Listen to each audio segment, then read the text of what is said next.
Howard here in Lincoln following Tuesday media availability. This Saturday, Nebraska will play host to number 23 USC in a highly anticipated blackout game.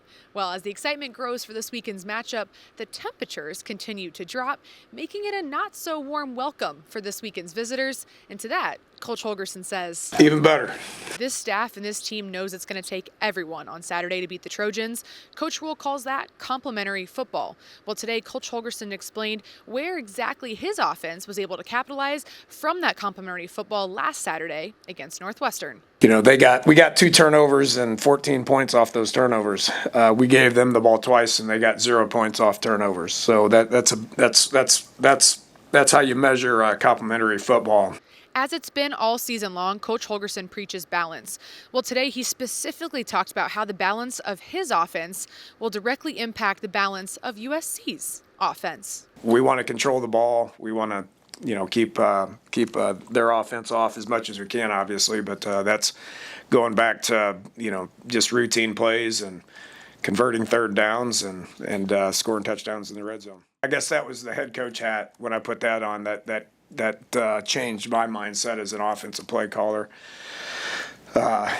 Just trying to be able to possess the football and there's a lot that goes into it, from the run game to how you practice, and you can't just say I need to possess the ball. I mean, you got to have the ability to be able to practice that and the mindset to be able to practice that, and that exists here, obviously with Coach Rule. And, I learned a long time ago, I mean, it's fun to go fast. It's fun to score points. But at the end of the day, what's best for your football team? Moving over the defensive side of the ball, we heard from defensive coordinator John Butler, who came to today's press conference prepared. He knew exactly what he was going to be asked about, and that is the handful that is USC's offense. He knows exactly what will be thrown at them on Saturday, and he had the numbers to prove it. Yeah, they're a handful, right? Actually, I have some notes I figured you were going to ask. So they average 530 yards a game, 7.89 yards per play. They're scoring over 40 points a game. They can run it, they can throw it. They got a good quarterback. They got good wideouts. They have an athletic offensive line, so it's a huge challenge. It's a great opportunity, though. You either look at things as challenges or threats, and this is a great challenge for us, our young defense, to kind of go and play in a great environment against a great offense. With an offense as talented as USC, Coach Butler knows his hands will be full, not only for him, but also for one of his players on the field and former Trojan Sierra Wright, who came into this program at a similar time. In the offseason, Sierra Wright vouched to Coach Rule that John Butler be made the next defensive coordinator. Today, John Butler spoke on the relationship between those two and how crucial Sierra Wright will be in this weekend's matchup.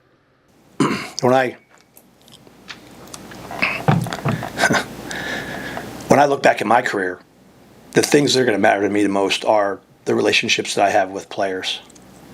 That ultimately is like you have success, you enjoy the competition, you love the experience, but like when you really look back on it, any impact that you had on other players' lives as a player and as a person to give them a better avenue for success, or just maybe whatever it is, that's, I'm getting older now. I'm 52, and I know most people don't think about it. I've been doing this 31 years, and I'm starting to get a little bit more perspective as it relates to when old players call me or reach out to me or after games.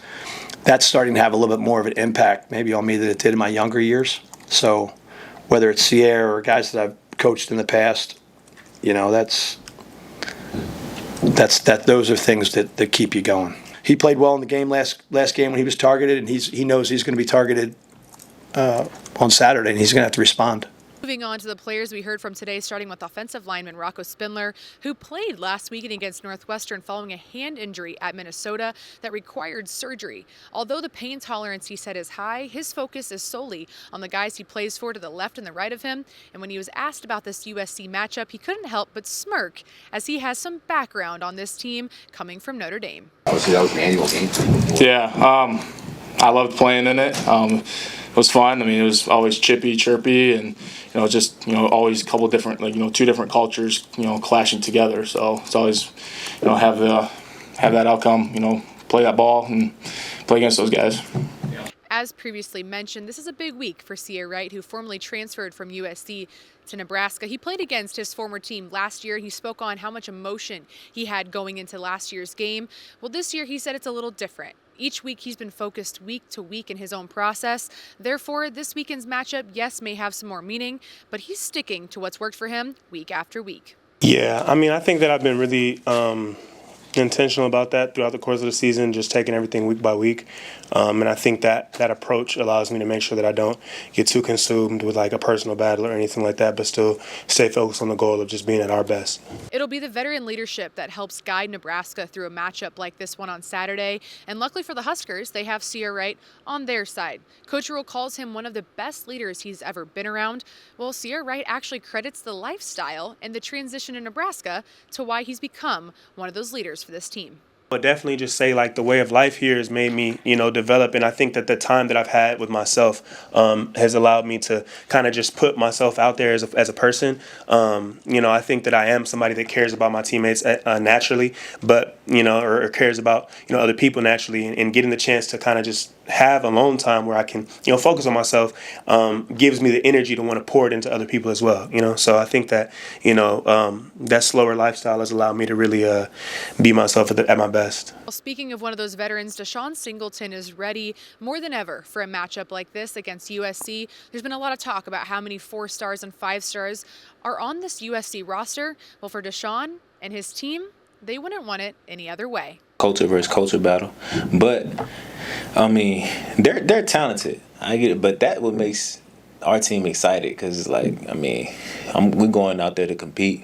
You know what I'm saying? And as a competitor, you want to compete against talented guys. You know what I'm saying?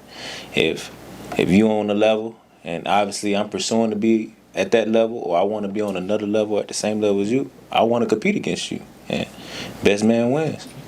Well, for Dylan Raiola, this matchup on Saturday on a national stage feels spiritual to him. He shares, not often are you given a second chance to right some wrongs, and now they've been gifted with that opportunity come this Saturday. Do-overs like this to happen. Minnesota, we got a do-over last week with the same situation. And in some ways, we have a similar situation coming in this week with a ranked opponent on national TV like we did in week 4. And I mean, just those don't happen often, especially in this game of football. So, I believe God's saying, here's another opportunity to see what you go do with it. So we're grateful for this opportunity we have. Well, from the moment Coach Rule became head coach here for this football program in Nebraska, he's been preaching to his teams that the games in November are the ones they should be playing for. Well, now in year 3, he has his team exactly where he wants them to be, playing for a game in November that matters. And for players like Dylan Raiola, this is exactly what he came here for. This is what you train for. This is what Coach Rule and his staff have prepared us for, is winning in November, December, and January. That's the whole reason why a lot of us came here, was for games like this. And I think Coach Rule had mentioned it to y'all yesterday maybe about a college football playoff game. You win and your chances of being in keep going and whatever. I'm not sure how it works, but that's what you do, and that's what you hope to do when you play football. Well, as I previously mentioned, it's a highly anticipated matchup this weekend because it's also a blackout, something that's never really happened in Memorial Stadium, where the sea of red will be turned to the Black Sea. Well, Dylan Raiola shares they might not even know what to expect because they've never seen that before. However, he knows. It's gonna shock everybody. I know everyone thinks that they know what it's gonna be like and things like that, but it'll be one of those games that will be remembered around here for a long time.